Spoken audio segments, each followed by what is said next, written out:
पहले राउंड की बातचीत के बाद ईरान ने अमेरिका को दो टूक शब्दों में चेतावनी दी।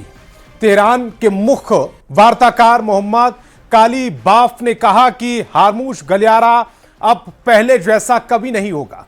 उन्होंने कहा कि हार्मुज को अब पूरी तरह से ईरान ही कंट्रोल करेगा।